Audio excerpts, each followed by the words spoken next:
Olá a todos, aqui é a professora Patrícia Vani Benfica e essa é mais uma aula de Direito Civil 3, Direito das Obrigações. E o tema dessa mini aula vai ser transmissão das obrigações, mais especificamente cessão de crédito. Pessoal, só para retomar o assunto, o que é transmissão das obrigações? Deixa eu só mudar onde está a coisa para não atrapalhar o slide. Transmissão das obrigações é uma transferência de uma obrigação de um dos sujeitos, pode ser tanto pessoa natural ou jurídica, para o outro sujeito de fora da relação, que também pode ser uma pessoa natural ou jurídica. Quando essa transmissão se dá no polo ativo, nos credores, nós temos uma cessão de crédito. Quando essa transmissão se dá no polo passivo, no polo dos devedores, nós temos uma cessão de débito, né, ou chamada pelo código de assunção de dívida. Agora, é possível, além da cessão de crédito, da cessão de débito, é possível que a transferência não seja do crédito em si, ou do débito em si, mas da posição da pessoa dentro do contrato, dentro da relação do contrato. O Código Civil não fala explicitamente disso, mas nós estamos falando de uma cessão de contrato. Vamos então, gente, para a cessão de crédito, que é o tema dessa aula. Então, o que é a cessão de crédito? A cessão de crédito é um negócio jurídico.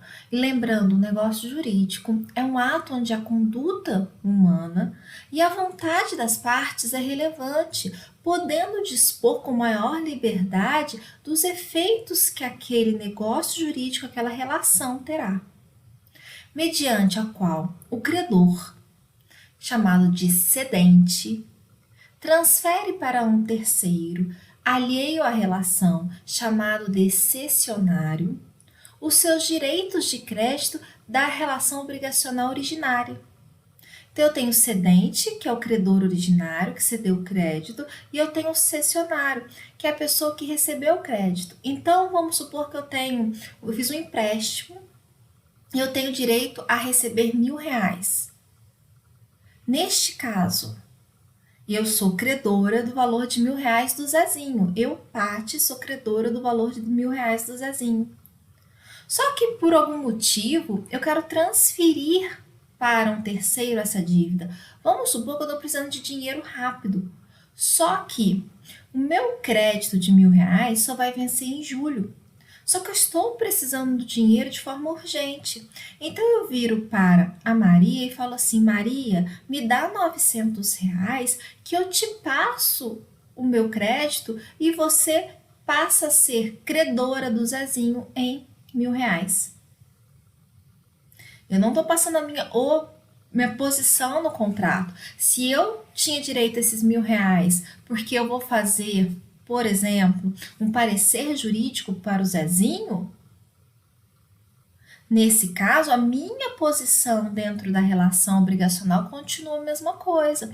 Eu ainda tenho a obrigação de fazer um parecer para o Zezinho, mas o direito de crédito que eu vou ter ao receber aqueles R$1.000, esse direito de crédito foi o que eu cedi para a Maria. Eu tinha uma relação obrigacional com o Zezinho, eu me comprometi a fazer um parecer para que o Zezinho se comprometeu a pagar R$1.000. Essa é a nossa relação obrigacional. Eu vou receber esses R$1.000 em julho, só que eu preciso, por exemplo, isso é só um exemplo, gente, pode ser em qualquer situação. Eu preciso, por exemplo, receber mais cedo esse valor porque eu tenho que pagar uma conta e eu não tenho dinheiro. E aí, para isso, eu passo o meu crédito de R$1.000 para a Maria e aceito receber em troca 950, R$900. Então, a minha posição continua a mesma coisa, porque eu ainda tenho a obrigação de fazer o parecer. Ou eu já fiz o parecer, não importa. Minha relação dentro da minha posição dentro da relação obrigacional, dentro do meu primeiro contrato com o Zezinho, continua a mesma coisa. O que eu estou transferindo para a Maria é só o direito de crédito de R$1.000 que eu tinha, e não a minha posição. Esses R$1.000 que eu estou transferindo, nós chamamos de objeto cedido, que é o crédito cedido, tá? Então, o nome disso é crédito cedido. Então, cedente, no meu exemplo, seria eu, e cessionário, no meu exemplo, seria a Maria. E o objeto cedido, o crédito cedido, seria o valor de R$ 1.000. Essa cessão de crédito, ela pode ser total ou parcial. No meu exemplo, eu tinha que receber R$ 1.000. Eu estou precisando de dinheiro urgente para pagar uma conta de água de R$ 300. Eu posso ceder para a Maria R$ 400 de crédito em troca de R$ 300. Mas eu continuo ainda credora do Zezinho do restante dos R$ 600. Então, a minha cessão do crédito pode ser de forma total, eu posso pegar os R$ 1.000 que o Zezinho tinha que me pagar e passar para Maria, ou eu posso ser de forma parcial, eu posso passar apenas uma parte do valor. Essa cessão, os meus exemplos que eu estou dando até agora, pode ser onerosa. Então, a Maria vai me dar um valor de contraprestação para essa cessão. Ou ela pode ser gratuita. Eu tenho R$ 1.000, eu quero passar para uma prima que eu sei que está precisando de dinheiro. Eu posso passar de forma gratuita, é uma decisão minha. Ok? Então, a cessão de crédito, ela pode ser total ou parcial, e ela pode ser gratuita ou onerosa. A cessão de crédito também pode ser pró-soluto ou pró-solvendo. O que significa isso? Pró-soluto é sem garantia. Eu passei para Maria o meu crédito de R$ 1.000, só que eu não falei nada. Isso quer dizer que eu não tenho responsabilidade nenhuma caso o Zezinho não pague os R$ 1.000 para Maria.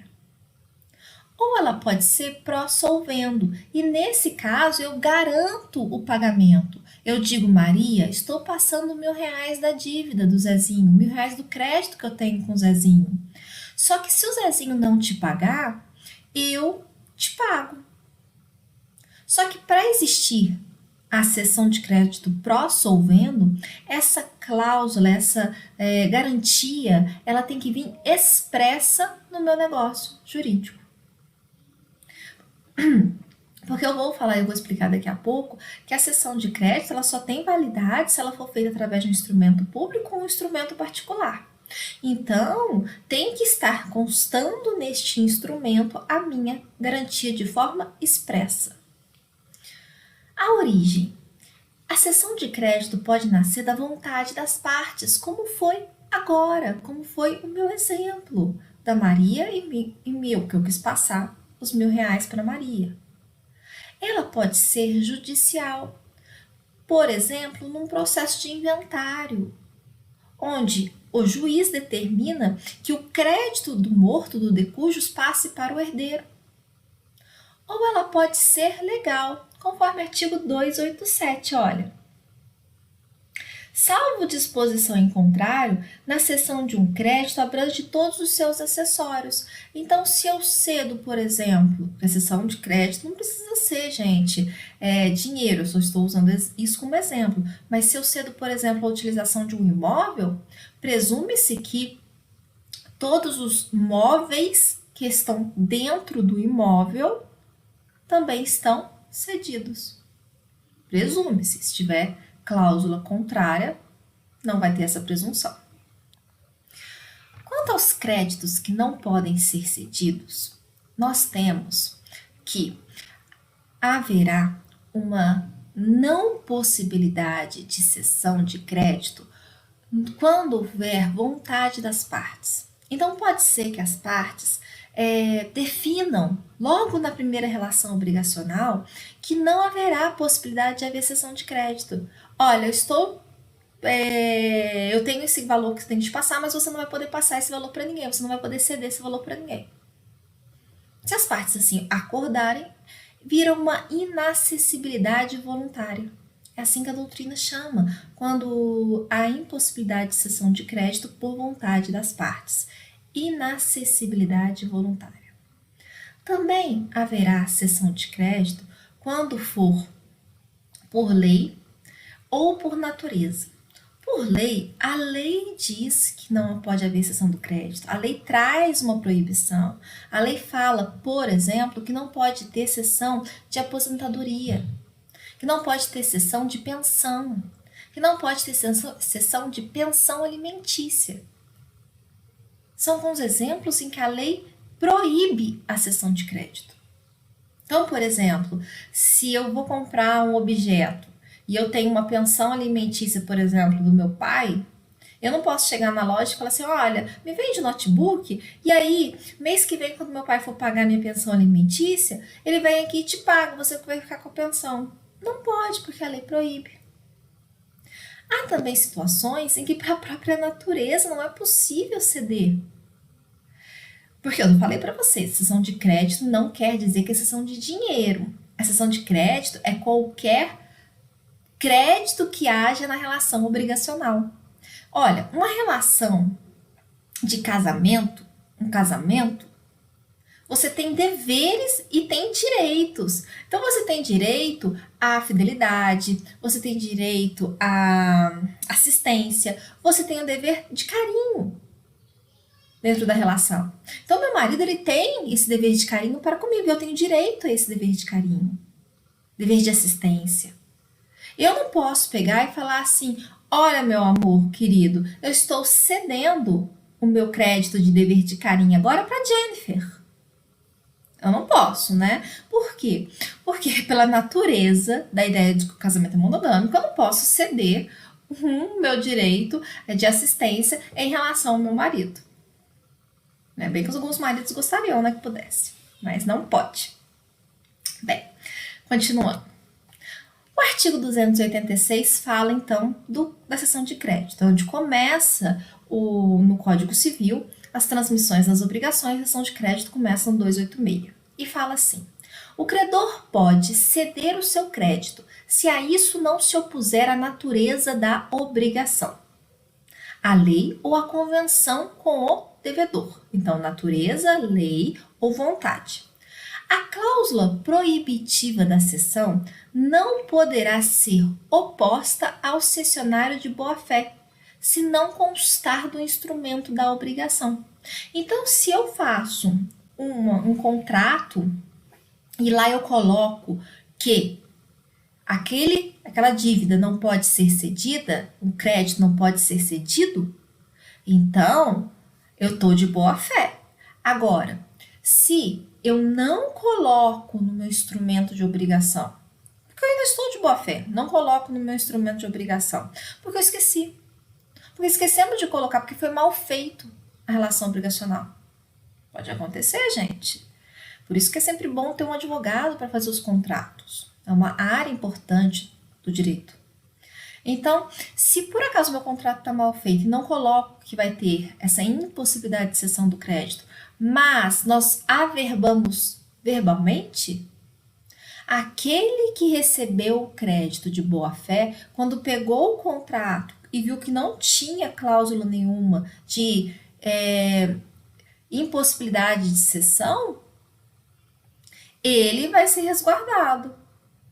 Ele vai poder dizer o seguinte, não, você não pode vir agora devedor e falar para mim que eu não posso receber, porque a dívida não podia ter sido cedida, o débito não podia ter cedido, o crédito não podia ter sido cedido.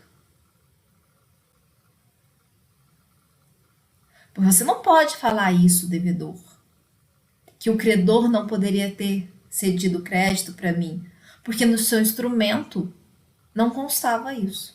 E eu estou de boa fé. Eu acreditava que na hora que eu adquiri ou na hora que eu recebi essa cessão desse crédito, esse crédito poderia ser cedido. Então, se o cessionário estiver de boa fé e não constar no instrumento da obrigação que a dívida não podia ser cedida, o devedor não pode alegar isso para se escusar de pagar para o novo credor. Eficácia. Eu já disse, depois eu li para vocês, que o principal abrange os acessórios, salvo se estiver em disposição ao contrário. Para que haja a eficácia da cessão de crédito, é necessário que haja uma notificação. Prestem atenção, é notificação e não autorização do devedor.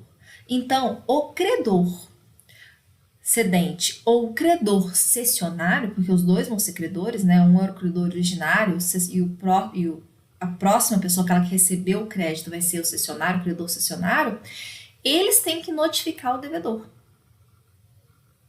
Mas presta atenção, não importa qual dos dois, os dois notificam, os dois não pedem autorização. O devedor aqui não tem que aceitar isto. Então não precisa de anuência. Só que essa obrigatoriedade de notificação, ela foi afastada em 2018 no recurso especial 1.604.899 do Superior Tribunal de Justiça. E o Superior Tribunal de Justiça falou que não havia necessidade de notificação. Eu acredito que é um absurdo essa posição, mas infelizmente é uma posição prevalente no STJ. E se houver notificações sucessivas? Como assim, professora, notificações sucessivas? Nós tivemos sessões sucessivas. Então, eu, Patrícia, no meu exemplo, cedi o crédito para Maria, a Maria cedeu crédito para Joana, a Joana cedeu crédito para Luizinha. Todos os créditos cedidos eram em relação à minha relação, obrigação ao meu crédito em relação ao Zezinho. Foi passando, passou para Maria, Maria passou para Joana, Joana passou para Luizinha. Tem que ter notificações sucessivas? A princípio tem que ter. Então, tem que ter a notificação que eu passei para Maria, depois tem que ter a notificação que a Maria passou para Joana, e depois tem que ter a notificação do que a Joana passou para Luizinha. Só que, se por acaso não teve a notificação minha passando para Maria, não teve a da Maria passando para Joana, mas teve a da Joana passando para Luizinha, está sanada essa falta de notificação. O de todas as sessões. Por último, em relação à notificação, não há necessidade que essa notificação ocorra após a sessão. Pode ser pré-avisado, pode acontecer antes da sessão.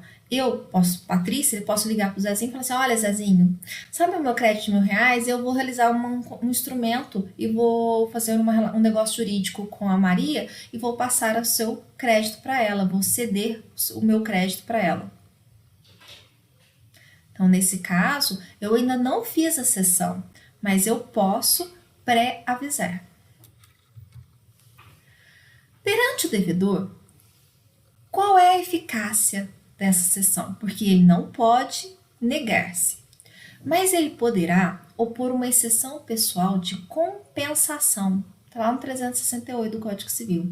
Então, ele pode dizer assim, olha, Maria, aceito não. Sabe por que eu não aceito? Porque eu realmente tenho uma dívida de R$1.000 com a Patrícia, eu tenho que pagar ela. Só que ela tá me devendo 1.200. Ela tá me devendo 1.500, ela tá me devendo 1.000, que seja. E eu ia compensar esses valores.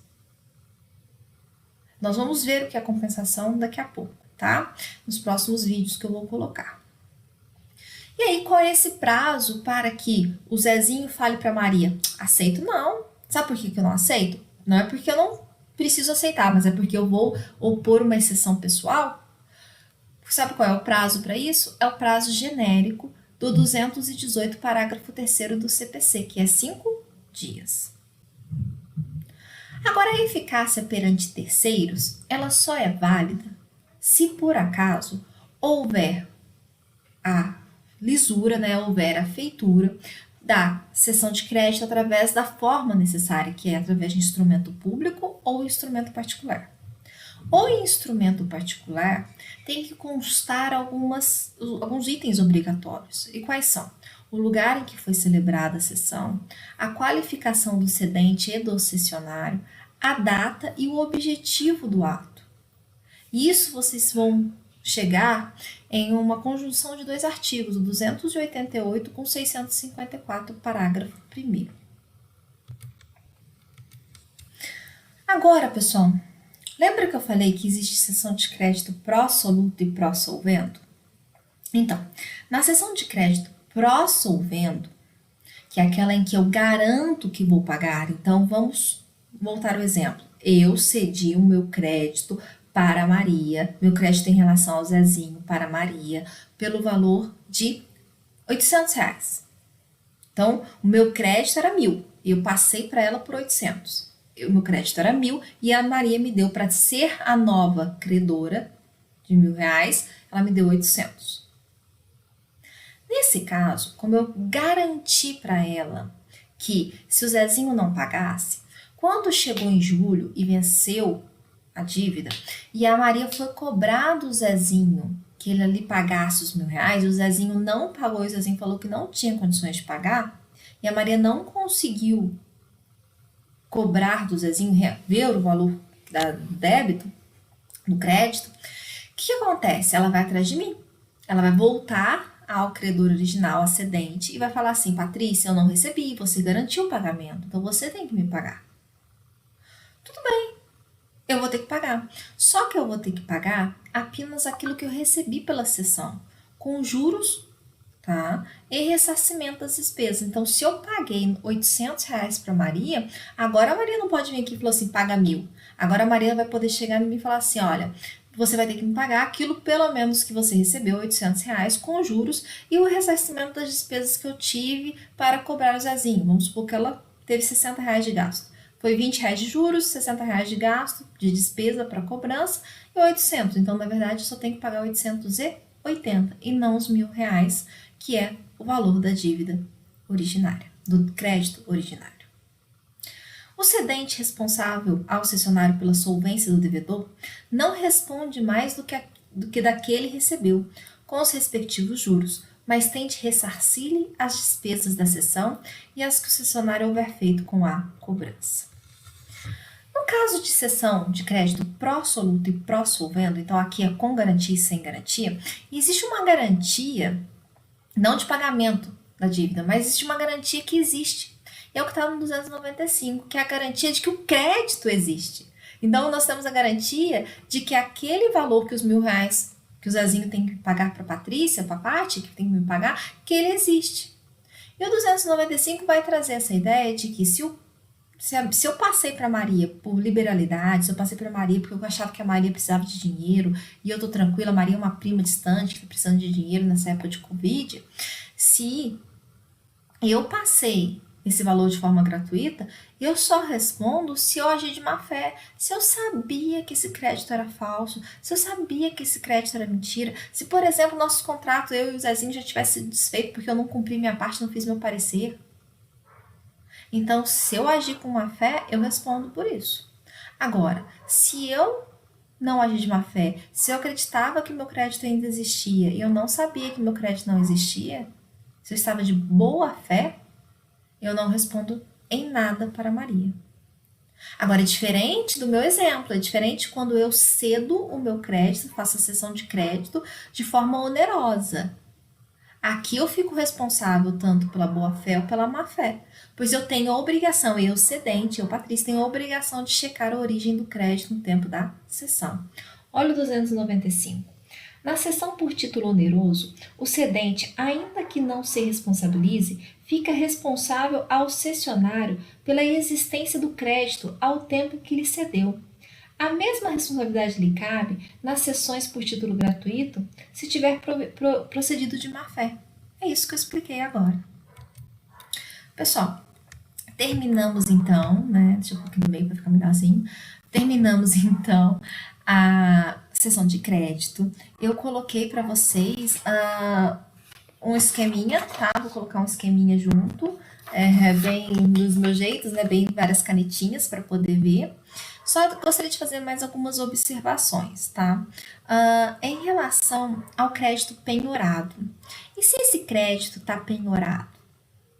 Se, por acaso, o meu crédito, Patrícia, o meu crédito em relação ao Zezinho está penhorado em um processo. Então, vamos supor que um credor meu, tá? O João tinha um crédito em relação à Patrícia no valor de R$ 3.000. Lembra que eu falei que eu tô apertada? Eu tá cheio de dívida, né? Então, eu tenho um crédito, ele tem um crédito em relação à Patrícia de R$ 3.000. E aí, eu não paguei o João. E o João entrou na justiça executando esse crédito. E aí, eu não tinha como pagar. Mas o João sabia que eu tinha um crédito em relação ao Zezinho. E ele foi lá e falou o seguinte: judiciário, penhora esse crédito. E aí, o judiciário foi lá e penhorou. Ele penhorou esse crédito. E aí? Eu posso ceder? Não, não posso ceder porque esse crédito está penhorado. Gente, é 298, primeira parte que fala isso. O crédito, uma vez penhorado, não pode mais ser transferido pelo credor que tiver conhecimento da penhora, ok? Ele continua falando numa segunda parte assim, olha, mas o devedor que o pagar, não tendo notificação dela, fica exonerado, subsistindo somente contra o credor os direitos de terceiro. O que ele está querendo dizer? Se por acaso houver uma penhora, o João penhorou esse crédito, só que não foi notificado. O Zezinho não ficou sabendo disso. E eu cedi esse crédito para a Maria. E ele foi lá e pagou a Maria, ele está de boa fé. Ele não sabia que tinha sido penhorado o crédito, não avisaram para ele. Nesse caso, o Zezinho está livre, o Zezinho está tranquilo, porque ele estava de boa fé, tá? Essa era uma observação que eu gostaria de fazer.